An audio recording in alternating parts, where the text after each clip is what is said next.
para sa recipe natin today, tuturuan kita kung paano ba gumawa ng masarap na mango Oreo Graham shake. Hindi mo na nga gugustuhin pang bumili sa labas kung sa bahay lang naman ay kayang-kaya mo rin tong gawin. Kaya naman Mari, tara at gumawa na tayo. Syempre, kailangan natin ng hinog na mangga. At dahil nga napakamura na lang ng mangga dito sa amin, ay talagang napagawa na ako nitong mango Graham shake. Sa recipe nga ito, kailangan lang natin dito ng 4 na hinog na mangga. Ngayon naman ay hiwain lang natin ito into cubes. At para mas madali natin tong makuha ay gumamit pala ako dito ng baso. Eto nga yung paraan para mas mabilis nating makuha ang mangga. After nga nito mga mare, eto na nga ang nakuha nating mangga. Magtitira lang tayo dito ng kaunti para sa ating toppings. At yung mga natira naman ay ilalagay natin dito sa blender. At kapag nalagay na natin mga mare, ay maglalagay na tayo dito ng 1/2 cup ng condensed milk. Kung wala naman condensed milk mga mare, pwede tayong gumamit dito ng asukal. Maglalagay na din tayo dito ng 1 cup ng evaporated milk. At syempre, mas maraming ice, mas masarap. After natin malagyan ng ice mga mare, ay i-blend na natin ito. I-blend lang nga natin ito hanggang maging smooth na ang ating shake. Ayan, tingnan nyo naman na marami talaga tayong nagawa. Perfect nga ito sa mainit na panahon. At ngayon naman ay mag-a-assemble na tayo. Gumamit pala ako dito ng 16 ounce ng cup. Maglalagay din tayo dito ng crushed graham. Yun na rin bahala kung gaano kadami ba ang iyong ilalagay. I-buhos na rin natin ang mango shake mixture. Bali, 2 layer pala itong gagawin natin. Same procedure lang din. Maglagay tayo ng crushed graham at i-buhos na natin ang huling layer ng ating mango shake.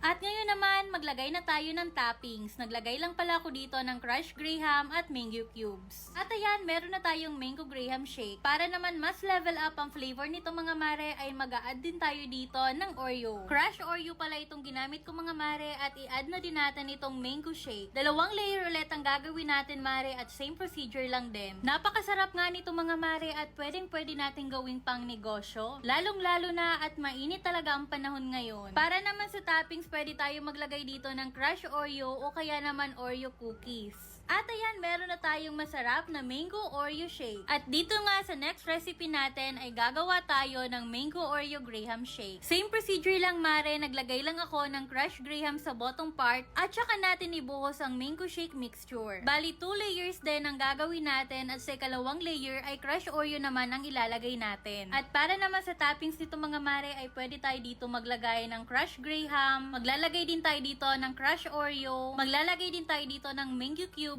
at Oreo cookies. O diba, napakadali lang talaga ng recipe natin. Kahit nga nasa bahay ka lang, ay pwede mo tong pagkakitaan. Kaya naman kung meron ka pang natitirang mangga sa ref, say na tumari para gumawa ka na din itong napakasarap na mango Oreo Graham shake. Para naman sa list ng ingredients, ilalagay ko na lang sa comment section. Yun lang, follow for more recipe!